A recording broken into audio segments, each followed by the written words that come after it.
ఇవాళ విశాఖపట్నానికి వద్దాం. ఏంటండి అది? గీతం యూనివర్సిటీది ఏం చేశారు మీరు? ఈ విధమైనటువంటి పరిస్థితిని మీరు తెచ్చిపెడతారా?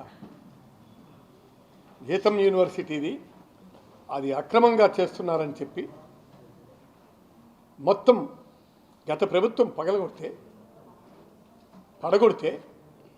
మీరు ఈవేళ సక్రమం అని చెప్పి మీరు ఏ విధంగా చేస్తారు? నేను అడుగుతున్నాను భరత్ గారిని.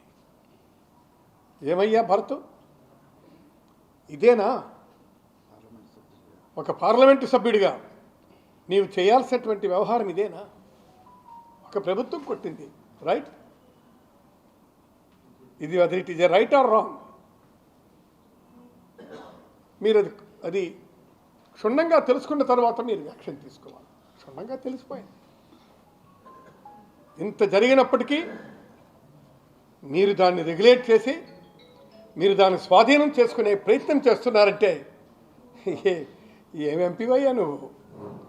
రేపు ఉదయం ఈ ప్రశ్నిస్తే రేపు ఏం సమాధానం చెప్తారు మీరు? చెప్పండి. అదే నేను అనేది. దీనికోసం ఆంధ్ర యూనివర్సిటీ అనే మసక బాధించారు. 100 ఏళ్ల చరిత్ర కలిగినటువంటి ఆంధ్ర యూనివర్సిటీని మీరు మసక బాధించారు. దీనికోసం అని చెప్పి ఒక ప్రైవేటు ఎడ్యుకేషన్ సంస్థను చెయ్యి పెట్టి కాపు కాసి పైకెత్తారు. అది ఎవరు? లోకేష్, భరత్ కుమార్, వీళ్ళంతా కూడాను తోటల్లులు. అంటే తోటల్లులు అయితే చాలా ఇచ్చేద్దామా? ఇచ్చేద్దామంటే ఇచ్చేద్దాం. వీళ్ళు వస్తే వాళ్ళు వస్తే వీళ్ళు, ఇష్టానుసారంగా ఇచ్చేద్దాం. ఇది ఎవరు చేసినా తప్పు. ఇలాంటి పనులు ఎవరు చేసినా తప్పు అని చెప్తున్నాము. లా అండ్ ఆర్డర్ పరిస్థితి అంటే ఇదా?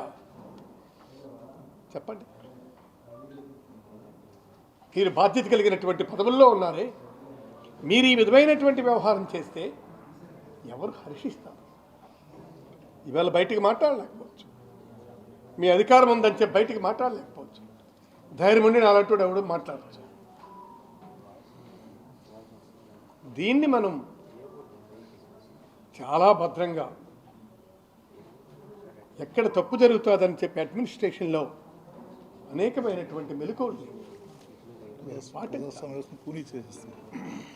ప్రజాస్వామ్య వ్యవస్థనే పగలు నెట్ట నిలువున కూనీ చేశారు కదా. ఏమిటండి ఇది? ఆ లూలువాడికి, వరసావాడికి మీరు ఇష్టం వచ్చినట్టుగా భూములు ధారాదత్తం చేస్తున్నారు. సూట్ కేస్ కంపెనీలు ఇవన్నీ ఏం కంపెనీ? ఇది ఖచ్చితంగా జంగిల్ రాజ్ పాలనిది, ఆటవిక పాలనిది. మీరు ఒకసారి గమనించండి. మేము కాదు, మీరు గమనించండి. How far it's true. దీన్ని మీరు గమనించి నిర్ణయాలు తీసుకోండి. How far it is right అన్న నిర్ణయం మీరు తీసుకోండి. ప్రభుత్వం మీదే కదా, మీరే నిర్ణయాలు తీసుకోవాలి కదా. ఇలాంటి నిర్ణయాలు తీసుకుంటే ఎలాగో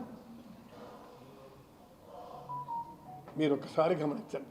చాలా చేస్తారు. విశాఖపట్నంలోనికి పోతే ఒకదానికోటి తంపరలుగా వస్తున్నాయి. వీటిల్ని మీరు గమనించండి. ఒకవేళ మీరు పొరపాటున ఎవరు దానివల్ల మరి అన్యాయం చెప్పారనో లేదా ఇంకెవరు చెప్పారనో మీరు అలాంటి నిర్ణయం తీసుకుంటే అవి తప్పని తేలితే ప్రజాస్వామ్యంలో పత్రికలే మన గొంతు. పత్రికలు 4th ఎస్టేట్ ఫోర్త్ ఎస్టేట్ చెప్తున్నటువంటి దాన్ని మీరు పరిగణలోనికి తీసుకోవాలి. పరిగణలోనికి తీసుకొని ఇదే ప్రజావాక్యంగా మీరు భావించాలి. ఇది మీరు దాన్నే రెక్టిఫికేషన్ చేసుకొని మరలా ఒకవేళ ఇచ్చి అక్కడ స్టాప్ చేయి, ఏమిటి పనులు అని ప్రభుత్వం పెద్దగా మీరు గద్దించే పరిస్థితి ఉండాలి. అలాంటిది ఏది లేదే, అలాంటిదేం లేదే. అందుకే నేను అంటున్నాను, ఇప్పుడు అమరావతి అప్పులున్నాయి 3,30,00,000 రెండేళ్లలోనే 3,30,00,000 రూపాయలు అప్పు చేసినటువంటి ఘనత వహించినటువంటి గొప్ప ప్రభుత్వం మీది. మీరు ఈ విధమైనటువంటి పరిస్థితుల్లో ఉంటే ఎలా? అమరావతి కోసం 330 కోట్ల అప్పు తెచ్చామంటుంది. పోనీ అవి ఎక్కడైనా సరే ఖర్చు పెడుతున్నారన్నటువంటిది మీరు చేస్తే ఓపెన్గా చెప్పండి, ఓపెన్గా చెప్పండి.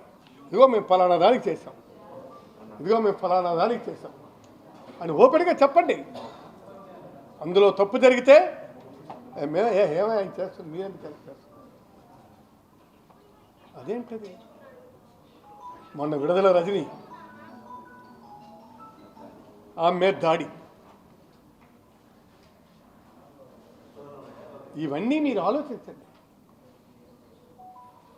ఇవి ఆలోచించి మీరు నిర్ణయాలు తీసుకోండి. మీరు నిర్ణయాలు తీసుకునే ముందు 1-10 సార్లు ఆలోచించండి. అందుకు ఈ విధమైనటువంటి పరిస్థితులు ఏర్పడుతున్నాయి. దీన్ని మీరు పద్ధతి మీద ఆలోచించండి. పద్ధతి తప్పి మరి మేము ఏదో చేస్తున్నాం, మీరు అందరూ కొట్టండి, చప్పట్లు కొట్టండి, హర్షధ్వానాలు చేయండి అంటే మేము చేయలేమయ్యా, మేము చేయలేము. మీరు తగిన మూల్యం చెల్లించుకోవాల్సి వస్తుంది. ఖచ్చితంగా మీరు తగిన మూల్యం చెల్లించుకోవాల్సి వస్తుంది. నేను సరే చంద్రబాబు నాయుడు గారు ఏదో చేస్తున్నారంటారు. నేను పవన్ కళ్యాణ్ కూడా ఏదో కొంత బాధ్యత ఉంది, పెద్ద కబుర్లు చెప్పాడు ఈయన చాలా పెద్ద ఎత్తున ఏదో చేస్తాడనుకుంటే ఆయన కూడా చూస్తే ఆయన కూడా మన చంద్రబాబు నాయుడికి భజన కొట్టేపట్టి సరిపోతుంది. ఎవరో ఒకరు అది కాదయ్యా, అది తప్పని చెప్పే పరిస్థితి ఉండాలి కదా. పరిస్థితి ఉంటే ఎవరైనా సరే ఆలోచిస్తారు. ఈ విధమైనటువంటి నిర్ణయాలు తీసుకోండి. మీరు మన మెడికల్ కాలేజీ ఏమిటండి అది? మెడికల్ కాలేజీలు గవర్నమెంట్లో నడపాల్సినటువంటి మెడికల్ కాలేజీలు, పేదలకి విద్యను అభ్యసించాల్సినటువంటి మెడికల్ కాలేజీలు, ఎందరో విద్యార్థులందరూ చదువుకోవాల్సినటువంటి మెడికల్ కాలేజీల్లో మీరు ఏం చేస్తున్నారు? 5 కాలేజీలు ఉంటే మిగిలినటువంటివన్నీ కూడా మీరు మీ అనుయాయులకు మీ తాలూకా వారి ఈనాడు మీరు కట్టబెట్టాలని చూస్తున్నారే. ఇది ఎంతవరకు కరెక్ట్? ఇవాళ పేదలు ఈ కాలేజీలు వస్తాయి, మాకు సీట్లు వస్తాయి అని చెప్పి లక్ష ఆలోచనలతో ఉన్నారే. మీరు ఈ విధంగా చేస్తే ఇదేనా ప్రభుత్వం? నిర్ణయాలు తీసుకోండి.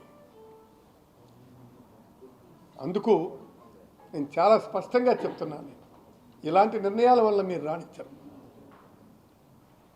రాణించరు సరికదా, అసహించుకుంటున్నారు జనం. అందుకు మీరు చాలా ఖచ్చితమైనటువంటి నిర్ణయాలు తీసుకోండి.